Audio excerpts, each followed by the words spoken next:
स्वागत है दोस्तों आपके अपने YouTube channel Vinod Hindi point में। दोस्तों आज के इस वीडियो में पढ़ने वाले हैं हिंदी व्याकरण और हिंदी साहित्य से संबंधित महत्वपूर्ण अभ्यास पेपर, जो बिहार स्टेट के साथ साथ सभी हिंदी परीक्षाओं के लिए बहुत ही महत्वपूर्ण है। तो चलिए शुरू करते हैं आज का ये वीडियो। पहला प्रश्न है, सुजान चरित्र के रचयिता कौन है? घनानंद, बोधा, सूदन, मतीराम। सुजान चरित्र, तो सुजान चरित्र जो है यह सूदन का है। घनानंद की बात की जाए तो घनानंद का है कृपाकांड है, रसकेल वल्ली है, प्रीतिपावस है, सुजान सागर है इनका प्रसिद्ध ग्रंथ सुजान सागर, और सुजान चरित्र यह सूदन का है। ठीक है। और मतीराम की जो रचनाएं हैं वह ललित ललाम है, इनका प्रसिद्ध है, रसराज भी इन्हीं का है। पंचवटी प्रसंग काव्य के रचयिता कौन है? मैथिली शरण गुप्त, निराला, जयशंकर प्रसाद, केशवदास। पंचवटी प्रसंग काव्य के रचयिता कौन है? तो ये जो है सूर्यकांत त्रिपाठी निराला की है पंचवटी प्रसंग। ठीक है, पंचवटी प्रसंग सूर्यकांत त्रिपाठी निराला की है। परिमल में ये जो है संग्रहित है। पंचवटी प्रसंग जो है यह परिमल कृत में संग्रहित है। और इनकी जो अन्य रचनाएं हैं, अनामिका, तुलसीदास, अड़िमा, कुकुरमुत्ता, सरोज स्मृति जो इन्होंने अपनी पुत्री पर लिखा है, गीत गुंज, जूही की कली जिसे महावीर प्रसाद द्विवेदी ने अश्लीलता का आरोप लगा करके प्रकाशित करने से मना कर दिया था, ये सभी रचनाएं जो है सूर्यकांत त्रिपाठी निराला की हैं। और केशवदास को आप सभी को पता है कठिन काव्य का प्रेत कहा जाता है। और इनकी जो प्रसिद्ध रचना है रामचंद्रिका, जिसे छंदों का अजायब घर कहा जाता है। मैथिली शरण गुप्त का है पंचवटी। अगर यहाँ प्रसंग नहीं होता, केवल पंचवटी होता, तो ये मैथिली शरण गुप्त का है, लेकिन पंचवटी प्रसंग पूछा गया है तो ये सूर्यकांत त्रिपाठी निराला का है। अगला प्रश्न है, बाधो न नाव इस ठाव के लेखक कौन है? उपेंद्र नाथ अस्क, निराला, जयशंकर प्रसाद, मुक्तिबोध। बाधो न नाव इस ठाव, तो इसके लेखक हैं सूर्यकांत त्रिपाठी निराला। बाधो न नाव इस ठाव बंधु अगर यहाँ होता तो यह उपेंद्र नाथ अस्क का रचना है, लेकिन बाधो न नाव इस ठाव बंधु पूछेगा सारा गांव बंधु, ये जो कविता है ये सूर्यकांत त्रिपाठी निराला की है। श्रीलाल शुक्ल के उपन्यास राग दरबारी का रंगनाथ की वापसी शीर्षक से नाट्यांतर किसने किया? गिरीश रस्तोगी, कुसुम कुमार, शोभना बुटानी, शांति मेहरोत्रा। कई बार ये प्रश्न पूछा गया है, रंगनाथ की वापसी के नाम से किसने नाट्यांतर किया? तो इसका सही उत्तर हो जाएगा गिरीश रस्तोगी। अगला प्रश्न है, महिम भट्ट द्वारा प्रतिपादित सिद्धांत कौन सा है? अनुमानवाद, तात्पर्यवाद, लक्षणवाद, अभिव्यंजनावाद। महिम भट्ट अनुमानवाद। 7 नायिकाओं का नक्सिक वर्णन, ये प्रश्न पूछा गया है, तो इसका सही उत्तर हो जाएगा कुवलय माला।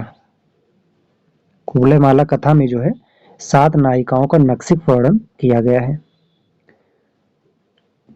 चूलिका किसका वेद है? पाली, प्राकृत, अपभ्रंश, पारसी। चूलिका किसका भेद है? तो उत्तर हो जाएगा प्राकृत। चंपू के 2 भेद कौन है? विरुद्ध और कपालक, विरुद्ध और कलुक, विरुद्ध और व्रज्या, विरुद्ध और करम्भक। तो इसका सही उत्तर हो जाएगा चंपू के जो 2 भेद हैं वह विरुद्ध और करम्भक हैं। चंपू काव्य जो है गद्य पद्य मिश्रित काव्य को चंपू काव्य कहते हैं, और जयशंकर प्रसाद का उर्वशी है, और रोड़ा कवि का राउल बेल भी चंपू काव्य है जो शिलाओं पर आधारित है। शिलांकृत काव्य भी इसे कहते हैं। काशिका क्या है? पतंजलि कृत महाभाष्य की टीका, पतंजलि कृत योग सूत्र की टीका, पाणिनि कृत अष्टाध्यायी की टीका, भृतहरि कृत वाक्यपदीय की टीका। काशिका क्या है? तो काशिका पाणिनि कृत अष्टाध्यायी की टीका है। निम्नलिखित में से कौन सा युग्म सही सुमेलित नहीं है? ओझा, उपाध्याय, कपास, करपट, केला, कदली, पसीना, प्रस्विन्य। कौन सा युग्म सही सुमेलित नहीं है? तो ये जो है कपास, करपट, ये सही सुमेलित नहीं है। ठीक है, कपास का हो जाएगा करपास, कपास का करपास होगा। और ओझा का उपाध्याय ये सही है, केला का कदली सही है, पसीना का प्रशिन्न ये भी सही है। उबटन शब्द का तत्सम रूप क्या है? ऊर्ध्वतन, उपलेपन, उपलेपन, ऊर्ध्वतन। उबटन शब्द का सही रूप क्या है? तो ऊर्ध्वतन है। ए और डी दोनों सही है क्योंकि दोनों विकल्प सेम है। अगला प्रश्न है, निम्नलिखित में से किस आचार्य ने अलंकार और अलंकार्य में अभेद माना है? भामह, कुंतक, विश्वनाथ, आचार्य रामचंद्र शुक्ल। अलंकार और अलंकार में अभेद किसने माना है? आचार्य रामचंद्र शुक्ल ने। ठेठ हिंदी में उपन्यास लिखने वाले कौन है? निराला, प्रेमचंद प्रसाद, हरिऔध। ठेठ हिंदी में उपन्यास लिखने वाले हैं हरिऔध। दशरथ के पुत्र राम ने रावण को मारा, इस वाक्य में कौन सा कारक बनने की सबसे कम योग्यता रखता है? राम, रावण, दशरथ, पुत्र। दशरथ के पुत्र राम ने रावण को मारा, तो इस वाक्य में कौन सा पद कारक बनने की सबसे कम योग्यता रखता है? तो जो सबसे कम योग्यता रखता है वह राम है। ठीक है। बाजे पहलिया के घुघरू के लेखक कौन है? कन्हैयालाल मिश्र प्रभाकर, कन्हैयालाल ओझा, कन्हैयालाल माणिकलाल मुंशी, सोहनलाल द्विवेदी। बाजे पहलिया के घुघरू कन्हैयालाल मिश्र प्रभाकर का है ये बाजे पहलिया के घुघरू। जूतियों में दाल बांटना मुहावरे का सही अर्थ है? दुखी होना, अपमान करना, चापलूसी करना, लड़ाई झगड़ा हो जाना। तो जूतियों में दाल बांटना, इस मुहावरे का सही अर्थ है लड़ाई झगड़ा हो जाना। ठीक है, लड़ाई झगड़ा हो जाना, जूतियों में दाल बांटना। चापलूसी करने का एक मुहावरा है अंगूठा चूमना। अंगूठा चूमना ये जो है चापलूसी करना। और दुखी होना का है जी भर आना। ठीक है, जी भर आना और नीचा दिखाना मतलब अपमान करना। तो जूतियों में दाल बांटना मुहावरे का अर्थ है लड़ाई झगड़ा हो जाना। रीतिकाल को कलाकाल किसने कहा? आचार्य विश्वनाथ प्रसाद मिश्र, डॉक्टर रमाशंकर शुक्ल रसाल, मिश्र बंधु, आचार्य रामचंद्र शुक्ल। तो कलाकाल कहने वाले हैं डॉक्टर रमाशंकर शुक्ल रसाल। रीतिकाल को कलाकाल डॉक्टर रमाशंकर शुक्ल रसाल ने कहा। और विश्वनाथ प्रसाद मिश्र ने जो है रीतकाल को श्रृंगार काल कहा है। मिश्र बंधु ने रीतकाल को अलंकृत काल कहा है। आचार्य रामचंद्र शुक्ल ने रीतिकाल को रीतिकाल कहा है। प्रिंस ऑफ वेल्स की भारत यात्रा का विस्तृत और ब्यौरेवार वर्णन युवराज की यात्रा शीर्षक से किसने किया? महत्वपूर्ण प्रश्न है। प्रिंस ऑफ वेल्स की भारत यात्रा का विस्तृत और ब्यौरेवार वर्णन युवराज की यात्रा शीर्षक से किसने किया? सत्यदेव परिव्राजक, मौलवी महेश प्रसाद, चंडी प्रसाद सिंह, भगवान दीन दुबे। तो चंडी प्रसाद सिंह ने युवराज की यात्रा शीर्षक से अनुवाद किया। लाल तारा की विधा है? रेखा चित्र, संस्मरण, जर्नल, यात्रा वृत्त। लाल तारा यह राम वृक्ष बेनीपुरी का रेखा चित्र है। और इनके अन्य हैं जैसे लाल तारा है, माटी की मूर्तें हैं, गेहूं और गुलाब। गेहूं और गुलाब जो है बिहार स्टेट पेपर 2 के सिलेबस में लगा हुआ है। निम्नलिखित में से कौन सा विपर्यार्थक युग्म सही सुमेलित है? जो उद्योगी, अनुदत, औरस, जारज, उन्मत्त, विमुख, उच्छ्वास, अनुच्छिष्ट। कौन सा विपर्यार्थक शब्द सही सुमेलित है? औरस का जारज ये सही है। प्रयोगवाद की जन्मदात्री पत्रिका कौन सी है? तारसप्तक, प्रतीक, नए पत्ते, नई कविता। प्रयोगवाद की जन्मदात्री पत्रिका कौन सी है? तारसप्तक। तारसप्तक जो है यह प्रयोगवाद की जन्मदात्री पत्रिका है।